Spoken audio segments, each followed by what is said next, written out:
Thank you, Mr. President. Namaskar and good evening to all of you.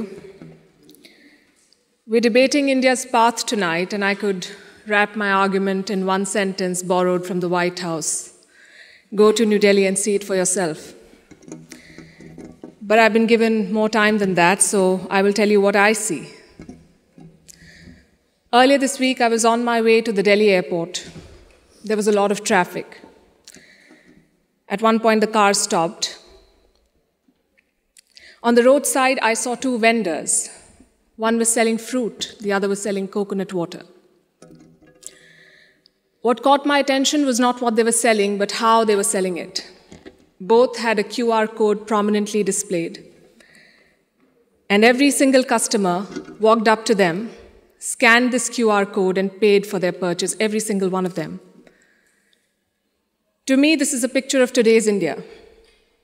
It shows three developments, three of the many developments I shall list out tonight. Number one is financial inclusion. Both the vendors had a bank account linked to their mobile phone. Number two is internet or mobile penetration, what we call digital India. It was 15% 9 years back. It's 48% today. And number three is the airport traffic. It just keeps swelling, even though we are at the receiving end. We see what it shows. നിങ്ങൾ കേട്ടില്ലേ നമ്മുടെ രാജ്യത്തെ പ്രഗൽഭയായിട്ടുള്ള journalist പൽക്കി Sharma Oxford യൂണിയനിൽ നിന്ന് നമ്മുടെ രാജ്യത്തെക്കുറിച്ച് അഭിമാനകരമായിട്ട് പ്രസംഗിച്ചതിൻ്റെ ചെറിയൊരു ഭാഗമാണ് നമ്മൾ ഇവിടെ കൊടുത്തിട്ടുള്ളത്.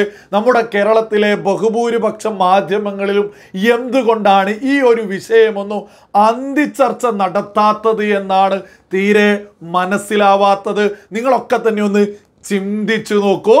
നമ്മുടെ രാജ്യത്തിനെതിരെ, നമ്മുടെ രാജ്യത്തെ പ്രധാനമന്ത്രിക്കെതിരെ ലോകത്തിൻ്റെ ഏതെങ്കിലും ഒരു കോണിൽ വെച്ച് ഏതെങ്കിലും ഒരു തുക്കടാ സംഘടനയുടെ ഒരു മെമ്പർ എന്തെങ്കിലും ഒന്ന് വിളിച്ചു പറഞ്ഞാൽ, എതിരെ വിളിച്ചു പറഞ്ഞാൽ നമ്മുടെ കേരളത്തിലെ ബഹുഭൂരിപക്ഷം മാധ്യമങ്ങളും വളരെ വലിയ ആവേശത്തിൽ വലിയ ചർച്ച നടത്തുമെന്നുള്ളതല്ലേ യാഥാർത്ഥ്യം. അതേ സമയത്ത് ഓക്സ്ഫോർഡിൽ നിന്ന് നമ്മുടെ രാജ്യത്തെക്കുറിച്ച് അഭിമാനകരമായിട്ട് ഇതുപോലെ പ്രസംഗിച്ചതിനെക്കുറിച്ച് ഒരക്ഷരം മിണ്ടാൻ നമ്മുടെ കേരളത്തിലെ ബഹുഭൂരിപക്ഷം മാധ്യമങ്ങളും തയ്യാറല്ല. എന്താണ് ഇവർ ഓക്സ്ഫോർഡിൽ നിന്ന് വിളിച്ചു പറഞ്ഞിട്ടുള്ളത്?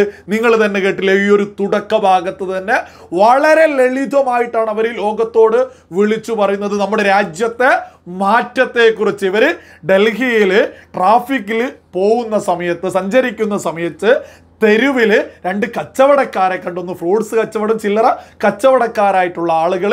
ഇവർ രണ്ടുപേരും QR കോഡൊക്കെ വെച്ചിട്ടാണ് കച്ചവടം നടത്തുന്നത്. ഓരോ ആളുകളും അതുവഴിയാണ് പണമിടപാടുകളൊക്കെ തന്നെ നടത്തുന്നത്. ഇതിലൂടെ വളരെ വ്യക്തമാണ് മൊബൈൽ നമ്പറും ബാങ്കുമായിട്ട് എല്ലാ ആളുകളും കണക്റ്റഡ് ആണ് എന്നുള്ളത്. അതേപോലെ തന്നെ ഓരോ ആളുകളും ഇതുവഴി ഇടപാടുകൾ നടത്തുമ്പോൾ ഇതാണ് ഞങ്ങൾ മുന്നോട്ട് വെച്ചിട്ടുള്ള ഡിജിറ്റൽ ഇന്ത്യ എന്നാണ് വളരെ വ്യക്തമായിട്ട് ഓക്സ്ഫോർഡിൽ നിന്ന് വിളിച്ചു പറഞ്ഞത്. ഇതിലപ്പുറം എന്ത് ഉദാഹരണമാണ് അവർക്ക് വെക്കാനും ഉണ്ടാവുക? നമുക്കൊക്കെ തന്നെ അറിയാം, നമുക്കൊക്കെ തന്നെ ഇതൊരു സുപരിചിതമാണ്. ഡിജിറ്റൽ ഇന്ത്യ എന്നൊക്കെ പറയുന്ന സമയത്ത് ഇവിടെ ഒരുപാട് ആളുകൾ കളിയാക്കലുകൾ നടത്തി, എങ്ങനെയാണ് ഇവിടെ അതൊക്കെ നടത്തുക എന്നൊക്കെ.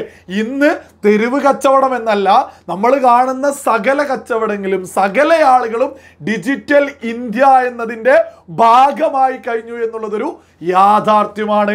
ഇവരുടെ പ്രസംഗത്തിൽ ഓരോ ഘട്ടത്തിലും റഷ്യ അമേരിക്കയും തമ്മിലുള്ള വിഷയത്തിൽ നമ്മുടെ രാജ്യത്തിൻ്റെ നിലപാട്, നമ്മുടെ രാജ്യത്തിൻ്റെ ഗ്രോത്ത്, നമുക്ക് എത്രത്തോളം മാറ്റങ്ങൾ ഇവിടെ ഉണ്ടായിട്ടുണ്ട് എന്നൊക്കെ വളരെ വ്യക്തമായിട്ട് പറയുന്നുണ്ട്.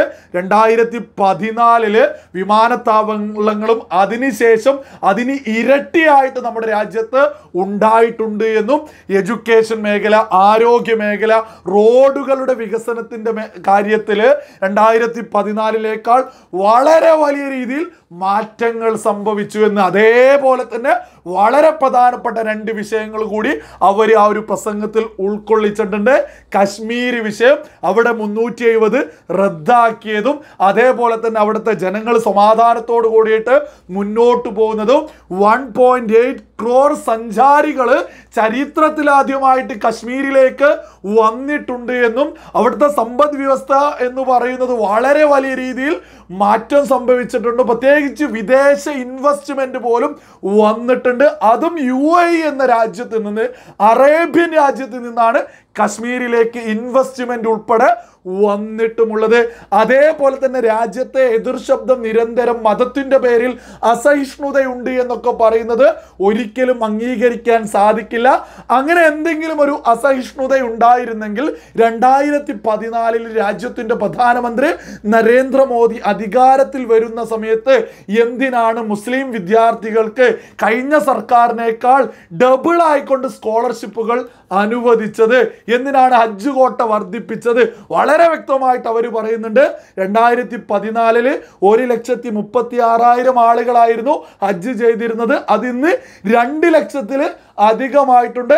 അത് ഇനിയും അധികരിപ്പിക്കണമെന്ന് സൗദി അറേബ്യയോട് റിക്വസ്റ്റും നരേന്ദ്രമോദി സർക്കാർ ചെയ്തിട്ടുണ്ട്. മുത്തലാഖ് നിരോധിച്ചിട്ടുണ്ട്. ഇതൊക്കെ ഏത് രീതിയിലാണ് അസഹിഷ്ണുതയാവുന്നത്? അവർക്കൊപ്പം തന്നെയല്ലേ മുന്നോട്ട് പോകുന്നത്? അങ്ങനെ ഓരോ കാര്യങ്ങളും വളരെ വ്യക്തമായിട്ട് പൽക്കി ശർമ്മ ഓക്സ്ഫോർഡിൽ നിന്ന് ലോകത്തോടങ്ങ് വിളിച്ചു പറഞ്ഞിട്ടുണ്ട്.